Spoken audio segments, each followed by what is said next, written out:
interview with King Diamond. Mellow out. And I am the Creeper, and I want to remind you that I do not imitate Barbara Walters, okay? So these interviews are not perfect, okay? We do our best, but I'm no interviewer, okay? Do want to mention, though, that through the interview you'll notice that he had a little trouble hearing me, so you'll hear him repeating himself and me repeating myself. And there was also a lot of phone noise, which I didn't notice until after the interview, and I played the tape back. And I understand that that happens to him a lot, and that's real weird, okay? And there is also, we're going to put a warning label on this, just like they're going to do with the records. This one's for you, Mom, and the PMRC. We do get into a little discussion about the occult, so don't freak out calling me up, going, "What's all this Satan stuff?" Okay, just mellow out. He just talks about it a little bit. He don't go into details or anything too much. But anyway, we're going to get into that right after this. This is King Diamond, and you're listening to WEOS, Metallic Onslaught. Stay tuned. The only real metal show in the Finger Lakes. Metallic Onslaught on 89.7 WEOS FM, Geneva. Since I started listening to heavy music at 69, 70, I was carried on by this the distorted heavy guitar. That's really what brought me to buy a guitar myself once. What'd you do before you were in Merciful Fate? I used to play in a band called Brainstorm. That's the first band. I used to only play guitar, not sing. Oh, really? Yeah. Did you write in that band too, or? Yeah. Did you? When did Merciful Fate get together and how? That was in 81. We started up in 81. Was it just, had you planned everything before you formed it, or did it just kind of come together? It sort of came together.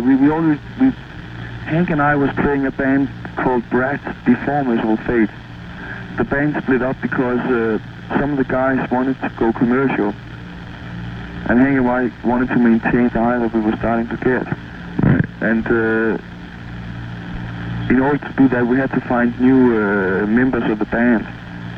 You're talking about the new band, right? No, I'm talking about the Merciful Fate. Oh, I see. We were in a band called Brat before that, Hank and I. Oh, I see. Okay. And we split up and went on forming Merciful Fate later on. And that was 1981 we started up Merciful Fate. And now you've since, of course, disbanded that band. Why did the band break up? It all came down to Hank Sherman, actually. Because already when we started touring in 84 in the States, he was wearing the weirdest clothes on stage which didn't fit in with the band at all. He was wearing jogging suits and short trousers at some gigs. And his interest for heavy music really, it totally disappeared. And when we got back home from the States, we did some gigs in Germany. It was Christmas meetings in between Christmas and New Year's Eve. And after that, 6 of the songs that you hear on the new album, Fatal Portrait, which I wrote alone, they were already finished for the 3rd Merciful Fate album.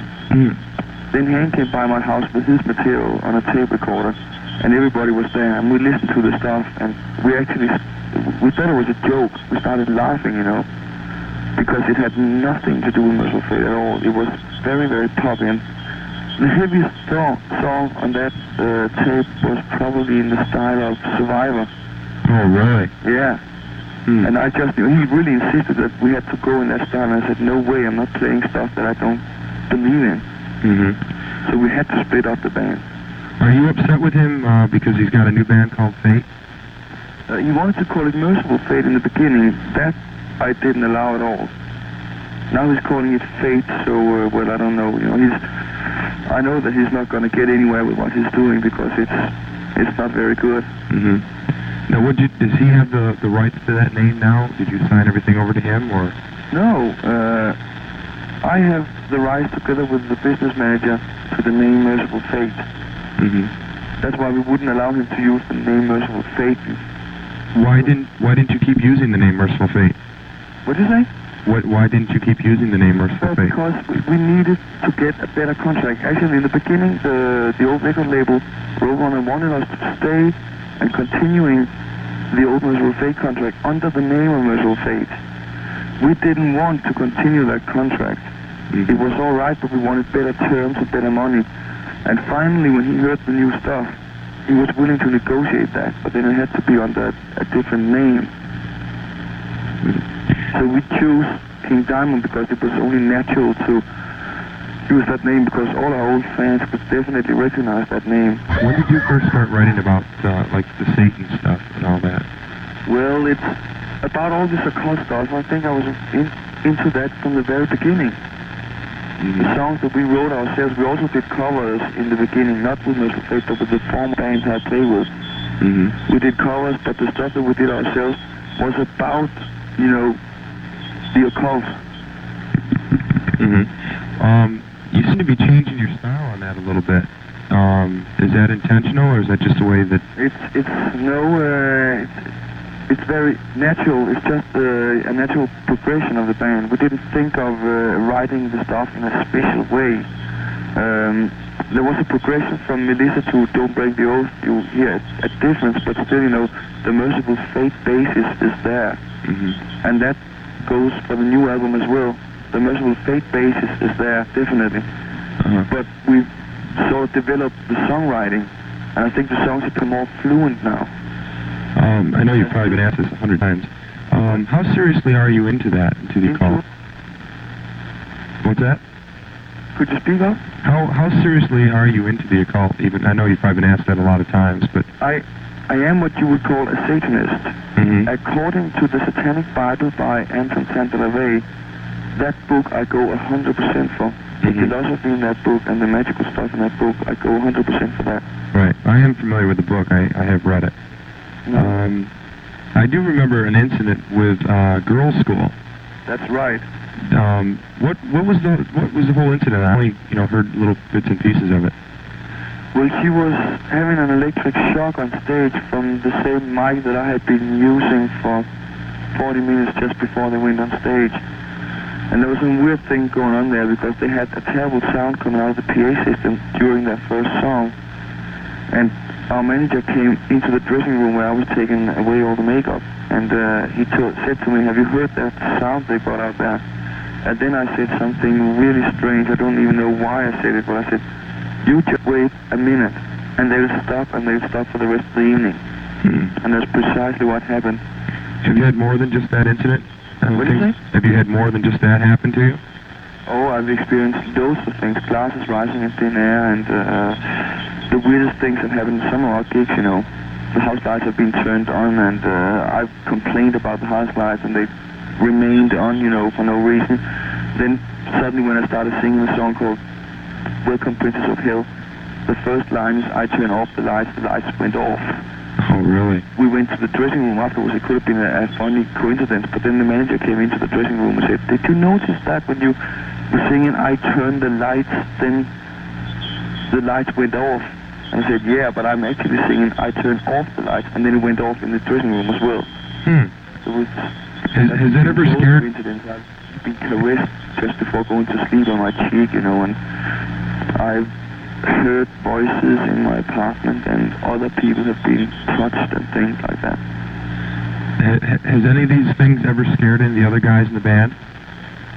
If it scared them? Yeah. Yeah, just when it happened, yeah, but not afterwards, because they also know something about this stuff. Did you think the first tour you did over here was, did you get a good response as you thought you were going to? We had a far better response than we thought. We didn't know we had so many fans over here. We were very, very surprised. And we had such a warm welcome that, you know, we can't wait to get back in July now with this new outfit and really show people the new show that we got together, which is going to be amazing, you know. Tell me a little bit about the new stage show. It's going to contain a lot of illusions. We're really going to try and underline the lyrics of all the songs that we're going to play. You'll see illusions like me burning on stage in the intro. You will see, like, you know, the gates of an old castle.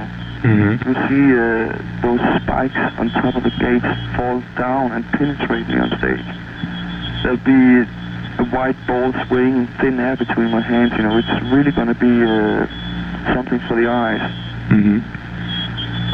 Will any of the is any of the satanic stuff going to be in the set as it was in Fate, or have you dropped that? No, actually, you noticed the difference in the lyrics on the new album. We're not using the word Satan and Lucifer. Right. And that all comes down to, I don't want to be misunderstood any longer.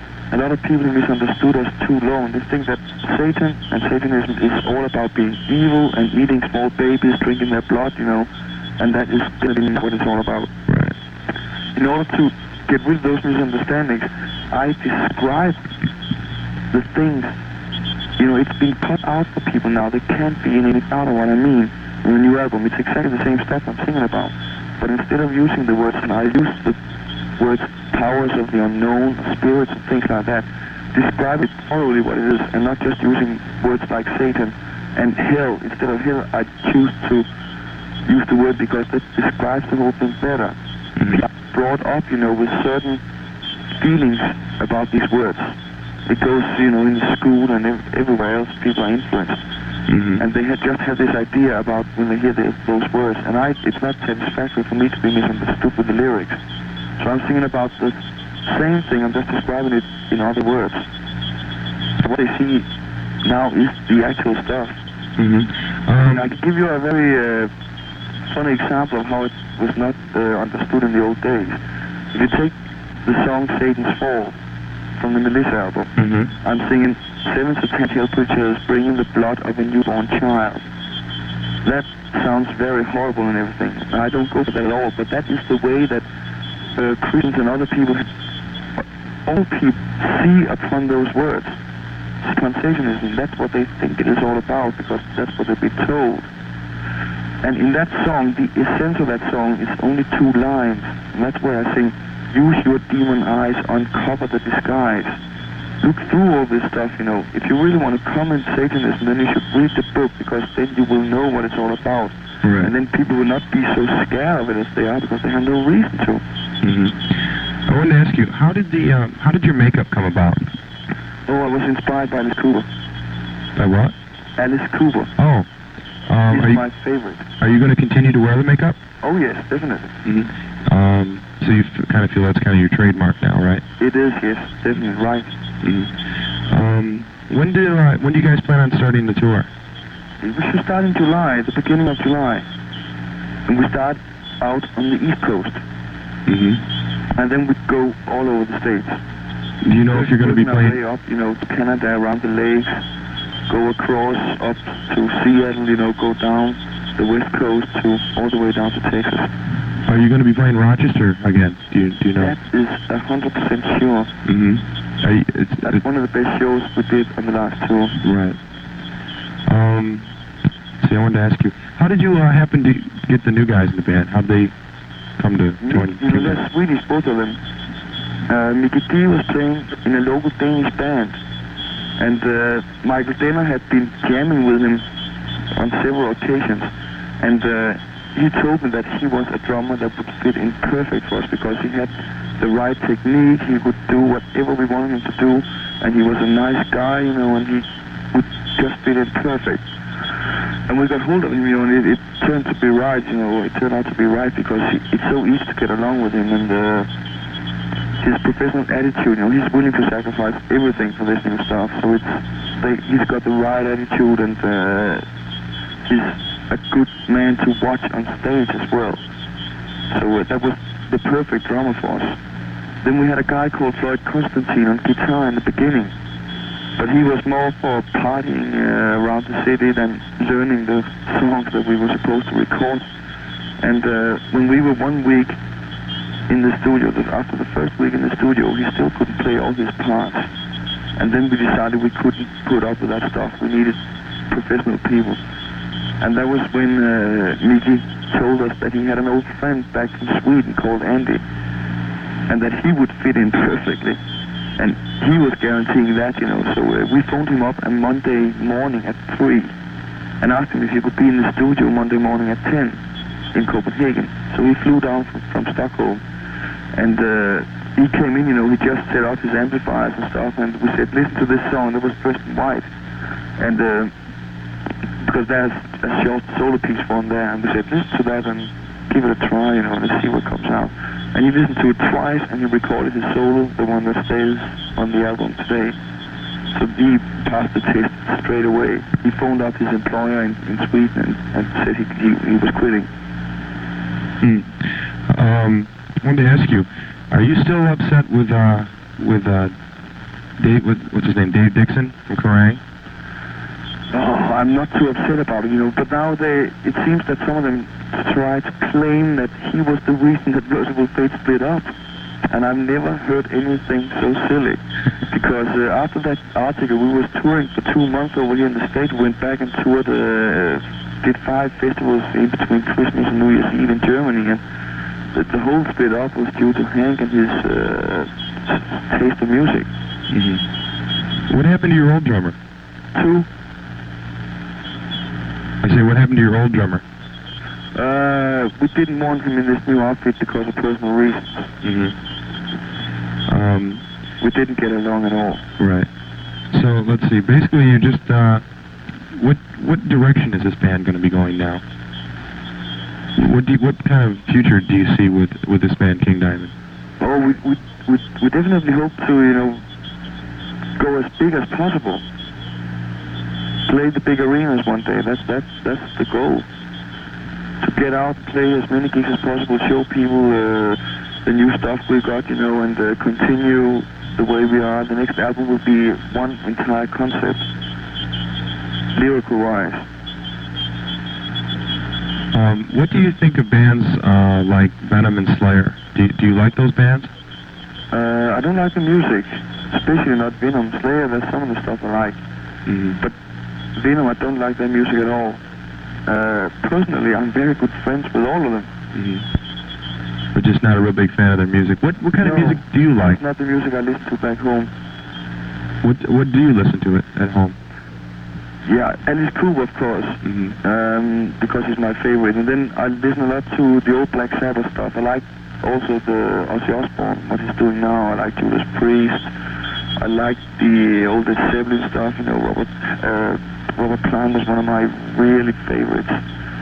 And David Byrne from Uriah Heep was another favorite of mine. I listened to Deep Purple. I enjoyed the old Kiss as well. I listen to a lot, but I don't listen to speed metal at all.